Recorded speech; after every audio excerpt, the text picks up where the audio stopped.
Good morning. Here we are again on our way to church.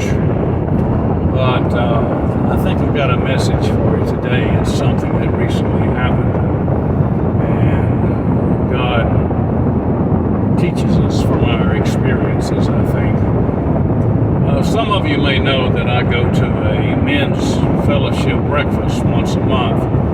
They feed us good, usually. Drive is on to invite other men to come. So I did that. I invited different ones, but I was slow to invite a neighbor that's not a Christian. Oh, excuse me, I don't know, God knows, but it would be, I feel that he's not in close fellowship with God, let's put it that way. Well, so I go, and it was a great time, and there was another fella in the neighborhood that another friend had invited, and I knew him as well, and he was a Vietnam veteran, 75 years old, and we're going to call him Edwin, okay? And so the speaker spoke, and then Edwin spoke up and said, I've considered myself a Christian all my life, and all raised the way I was and everything, but I don't really know God like you're talking about. And said, I'm going to have to give this some more serious consideration. Well, then the tide changed. And I don't know the people's motives. God knows. But I almost felt like they were trying to get a spiritual scalp to hang on their belt. They pounced on him and said, well, you got to be sure today. You've got to really make sure. We'd hate for you to leave here and not make a firm commitment to God. And one after the other went to him, and I thought to myself, where is the discernment in this? I'm not saying they didn't have discernment. Maybe they did. Maybe I'm totally wrong. But the man said, I need to think more about this. I thought about that sometimes. I remember my mother told me that there was a doctor that wanted to get out on the golf course, and so he broke the water of the expectant mother so he could get on with his program, and there was a dry birth, which was very hard on the child and the mother. And that's sort of the idea I thought about this. They were trying to force the issue, and I spoke up. I said, follow the Spirit. Well, and one after the other just felt like, we've got to do this. We've got to get this man saved today. And I'm hoping to go see him later in the week and tell him I want to apologize. And I'm so glad I didn't invite unsaved people there if this is the way they're going to go about it. No man can come unto the Father unless the Spirit draw him. One plants the seed, another waters, but God grants the increase. I'm reminded of right after I was saved, I was going to a little country church in South Carolina, and they had an evangelist come in. And one night there, people had invited in people. I remember there was a wife, I believe, of a church member.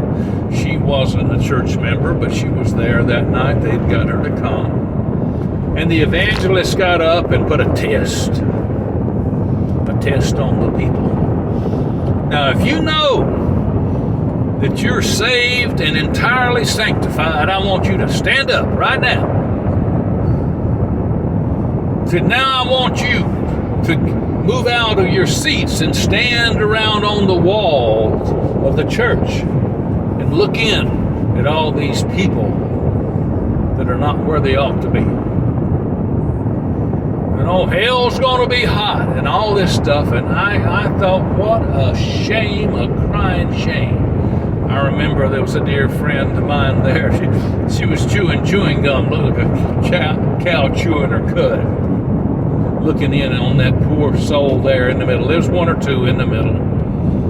And Friends, if I have any discernment, that was not of God in any stretch of the imagination. He wanted to get more people on his record so he could turn into his record that he got so many people saved, you know. But that's sort of how I felt about that meeting yesterday at our prayer meeting. I know that God knows their motive, and I'm sure they don't want anybody to go to hell and all these sort of things, but no discernment. And the man said again, I need to think about this more. I said, you've sparked my attention. I want to get a Bible. I want to start reading it. And someone said, well, get one you can understand and stuff and all. But friends, we need some discernment in the body of Christ. And not be so religious to think, well, I got to do this or I've got to do that. We better hurry up. It's been my experience that the devil drives people, but the Lord gently leads. And so, that's all I got to say for now. I seek God's will. Seek the Spirit of God, discernment. Sometimes He just wants you to shut up.